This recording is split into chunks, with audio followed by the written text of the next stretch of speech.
অসমৰ মুখ্যমন্ত্ৰীগৰাকীৰ বিভিন্ন উচতনিমূলক বক্তব্য আৰু বেআইনী বক্তব্য সম্পৰ্কত আমি অসম কংগ্ৰেছ কমিটি আৰু আমাৰ কংগ্ৰেছ দলৰ কেইবাজনো নেতাই কেইবাখনো থানাত আমি কেছ দিবলৈ গৈছিলোঁ। আমাৰ তেতিয়া বিৰোধী ঐক্য মঞ্চ, এতিয়া অসম সন্মিলিত মঞ্চ, দিছপুৰ থানাত মুখ্যমন্ত্ৰীয়ে সাম্প্ৰদায়িক উচতনিমূলক বক্তব্য দিয়া বুলি আমি এটা কেছ দিছিলোঁ। মধ্যপ্ৰদেশৰ এখন জনসভাত মুখ্যমন্ত্ৰী হিমন্ত বিশ্ব শৰ্মা ডাঙৰীয়াই ছোনিয়া গান্ধী ডাঙৰীয়ানীৰ ঘৰ জ্বলাই দিব লাগে আৰু অন্য এখন ৰাজ্যত গৈ আমাৰ নেতা ৰাহুল গান্ধীৰ বিৰুদ্ধে কৰা অতি অসাংবিধানিক বক্তব্যৰ বিৰুদ্ধে আমি পুলিচৰ কাষ চাপিছিলোঁ। সেই কথাবিলাক অসমৰ সংবাদ মাধ্যমে আৰু অসমৰ ৰাইজে জানে। কিন্তু আজিৰ পৰা কেইদিনমানৰ আগতে যেতিয়া আমাৰ অল ইণ্ডিয়া কংগ্ৰেছ কমিটিৰ নৱনিৰ্মিত ইণ্ডিয়া ভৱনৰ উদ্বোধনী অনুষ্ঠানত আমাৰ নেতা ৰাহুল গান্ধী ডাঙৰীয়াই যিটো বক্তব্য দিছিল, সেই বক্তব্যৰ আঁত ধৰি এগৰাকী অধিবক্তাই দিয়া এটা কেছ অসম পুলিচে লগে লগেই ৰেজিষ্টাৰ কৰি পঞ্জীভূত কৰি তেওঁলোকৰ যিটো অগণতান্ত্ৰিক চৰিত্ৰ, অসাংবিধানিক যিটো চৰিত্ৰ পুলিচৰ, আৰু পুলিচ কি ধৰণে শাসকীয় দলটোৰ আজ্ঞাবাহী ভিত্ত হিচাপে কাম কৰিছে তাক স্পষ্টভাৱে তেওঁলোকে প্ৰতীয়মান কৰিছে। ৰাহুল গান্ধী ডাঙৰীয়াই যিটো 17 মিনিটৰ বক্তব্য আছিলে, আপোনালোকে ইউটিউবত পাব, APC আমাৰ কংগ্ৰেছৰ ছ'চিয়েল মিডিয়া সকলো প্লেটফৰ্মত আছে। 17 মিনিটৰ বক্তব্যত 9 বাৰ সংবিধানৰ কথা কৈছে, 9 বাৰ সংবিধানৰ কথা কৈছে, ভগৱান কৃষ্ণৰ কথা কৈছে, শিৱৰ কথা কৈছে, মহাদেৱ শিৱৰ কথা কৈছে, বুদ্ধদেৱৰ কথা কৈছে, গুৰু নানকৰ কথা কৈছে, কবিৰ, মহামানৱ মহাত্মা গান্ধী, সুভাষ চন্দ্ৰ বসু, চৰ্দাৰ বল্লভভাই পেটেলৰ কথা কৈছে, পণ্ডিত জৱাহৰলাল নেহৰুৰ কথা কৈছে।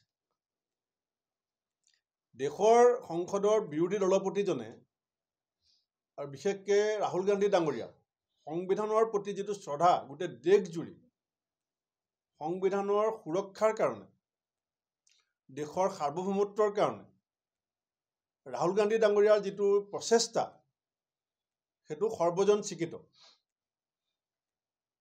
জম্মু কাশ্মীৰৰ পৰা কন্যাকুমাৰীলৈকে, মণিপুৰৰ পৰা মহাৰাষ্ট্ৰলৈকে তেখেতৰ যাত্ৰাৰ মাজেদি দেশৰ নতুন প্ৰজন্মক সংবিধানৰ প্ৰতি অনুগত্যশীল, দেশৰ আইনী ব্যৱস্থাৰ প্ৰতি অনুগত্যশীল, দুৰ্নীতিৰ বিৰুদ্ধে জাতিক জাগ্ৰত কৰিবৰ কাৰণে তেখেতৰ যিটো প্ৰচেষ্টা আছিল সেই কথা সকলোৱে দেখিছে।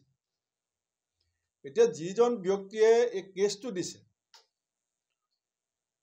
আপোনাৰ 152 BNS 152 BNS আইনখন অনা হৈছিলে সশস্ত্ৰ সংগ্ৰামক প্ৰতিৰোধ কৰিবৰ কাৰণে। সশস্ত্ৰ সংগ্ৰামক প্ৰতিৰোধ কৰিবৰ কাৰণে অনা আইনখন ৰাহুল গান্ধী ডাঙৰীয়াৰ বিৰুদ্ধে দিয়া কেছটোত সেই ছেকশ্যনটোত ৰেজিষ্টাৰ কৰা হৈছে, যিখন আইনৰ জৰিয়তে যাৱজ্জীৱন কাৰাদণ্ড বা 7 বছৰ পৰ্যন্ত কাৰাদণ্ড দিবলৈ বিজেপি, RSS আৰু অসমৰ মুখ্যমন্ত্ৰী হিমন্ত বিশ্ব শৰ্মা ডাঙৰীয়াই এটা চক্ৰান্ত কৰিছে। আমাৰ দেশৰ প্ৰথমগৰাকী প্ৰধানমন্ত্ৰী জৱাহৰলাল নেহৰু ডাঙৰীয়াই যিমান দিন প্ৰধানমন্ত্ৰী আছিল তাতকৈ বেছি দিন জেলত আছিলে। আজি যদি ভাবিছে বিজেপি, RSS যে ৰাহুল গান্ধী ডাঙৰীয়াই ভয় খাই যাব, কংগ্ৰেছে ভয় খাই যাব, তেওঁলোকে মূৰ্খৰ স্বৰ্গত বাস কৰিছে। যদি এই ব্যক্তিজনে সংবিধানৰ সুৰক্ষাৰ কথা, দেশৰ সাৰ্বভৌমত্ব, দেশৰ অখণ্ডতা, দেশৰ একতাৰ সুৰক্ষাৰ কথা ভাবিলেহেঁতেন তেতিয়াহ'লে তেওঁৰ RSS প্ৰধান মোহন ভাগৱত ডাঙৰীয়াৰ বিৰুদ্ধে কেছ কৰিলে। কাৰণ মোহন ভাগৱত ডাঙৰীয়াই কি কৈছিলে যে ভাৰতবৰ্ষত সেইদিনাখনহে স্বাধীনতা পাইছে যিদিনাখন ৰাম মন্দিৰৰ নিৰ্মাণৰ কাম আৰম্ভ হৈছিলে। ৰাম মন্দিৰৰ নিৰ্মাণৰ ক্ষেত্ৰত সুপ্ৰিম কোৰ্টৰ সিদ্ধান্ত অনুযায়ী